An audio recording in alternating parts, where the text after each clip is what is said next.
When I asked my 14-year-old daughter if she could bring me a slice of cake, she went to cut it, forgot why, and then ate it herself. I don't think my son lacks intelligence, but he seems to be missing some basic common sense. He'll take a bite of food while it's still scorching hot, cry as though he's in agony, yet won't spit it out.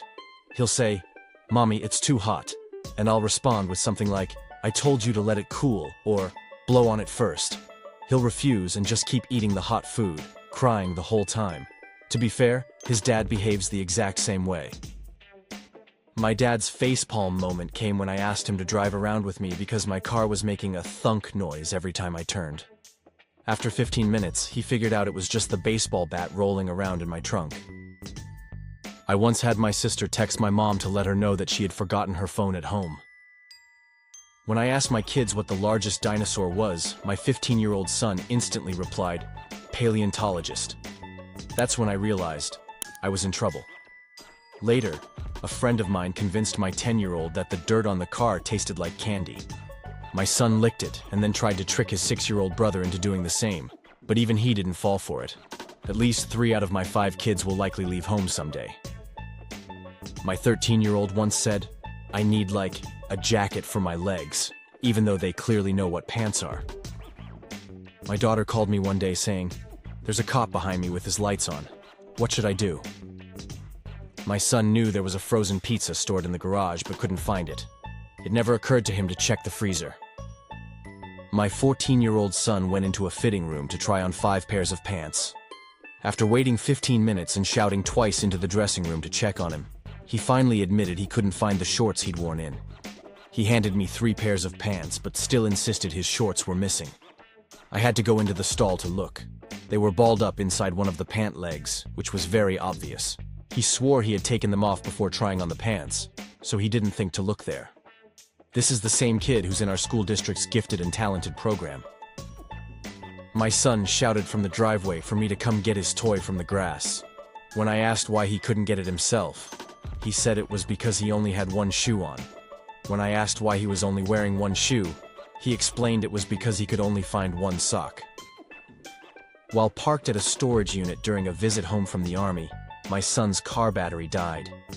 It turned out he had turned off the car to save gas, but left the heater, blowers, and seat warmers running so his girlfriend wouldn't get cold. For context, he works in Army intelligence. My middle schooler is what I'd call a smart idiot. She has a 4.0 GPA but can't figure out how to work a door, buckle, lock, or latch she's already seen before. She has somehow set the microwave on fire twice while making popcorn, though we still don't know how. I doubt she could navigate her way to a friend's house 3 blocks away if her life depended on it. Hopefully, she'll find a job near her house that requires logical thinking, but doesn't involve managing an office key. One day, my brother forgot the word for shoes and called them foothouses instead. That's the moment my mom realized at least one of her teenage kids wasn't all that sharp. My older brother played a prank on me after I saw a guest on a kids' TV show, probably The Electric Company, who was a tap dancer. He convinced me that the tapping sounds came from their mouths, not their feet. For weeks, I practiced tap dancing while making noises with my mouth until my mom finally told me to stop. On my 5th birthday, my older sister gave me a pack of gum. It was my first time trying gum, and I ended up swallowing it. When I told her, she said swallowing gum meant I would die in 7 years. Terrified, I never told my mom because I didn't want to make her sad. I spent the next 7 years waiting to die. When I turned 12, my mom couldn't figure out why I was so upset on my birthday. That night, before bed, I told her how much I loved her and hoped she'd miss me. Confused, she asked what I was talking about, so I explained I was going to die before she woke up. My mom yelled at my sister and reassured me that I wasn't going to die. For 7 years, I had lived in fear of dying over a piece of gum.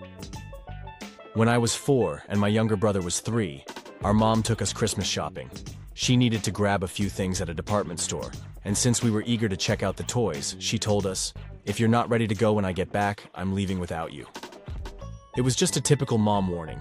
After playing for a bit and then searching for her for about 10 to 15 minutes in the busy store, I assumed she had left. She said she would, and I believed her. I told my brother she was gone and that we'd have to walk home. The journey was about 3 miles, and we started our little adventure, reminiscent of There and Back Again.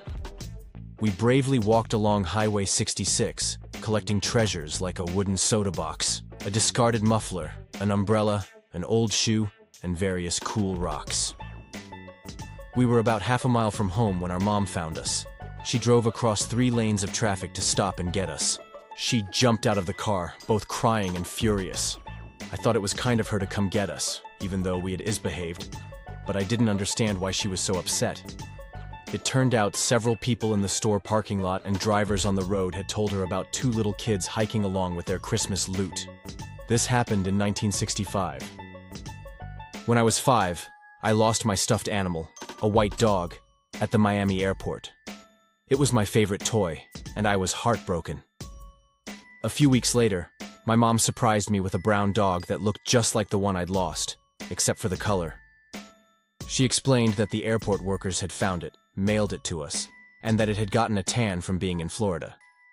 I believed the story completely for several years. That tan dog is now my son's, and he loves it just as much as I did. When I was a kid, my entire extended family would go camping together. My great-grandfather always brought along a massive salt shaker for each child. Upon arrival, he would hand out the shakers and tell us, "If you sprinkle salt on a squirrel's tail, it throws off their balance so they can't climb trees anymore. That's how you catch one and keep it as a pet." This prompted all of us kids to spend hours chasing squirrels with our salt shakers, hoping to catch one while the adults enjoyed a peaceful, uninterrupted afternoon of drinking. I never managed to get my pet squirrel. As a child, I got upset when a button came off my shirt. My mom reassured me, saying if I put the button under a rock in the yard, the button fairy would replace it with a quarter. Taking her words to heart, I pulled all the buttons off every shirt in my closet and placed them under rocks in the yard. To my mom's horror, she discovered what I'd done. Even 40 years later, buttons from my old shirts can still occasionally be found under random rocks in my parents' backyard. As a kid, I couldn't figure out how war movies made the death scenes look so real. When I asked one of my older brothers about it, he explained that they would empty local prisons near the filming location, dress up the prisoners, hand them guns, and tell them that if they survived the movie shoot, they'd be released from jail. I was 7 when he told me this, and I believed it until I was about 10.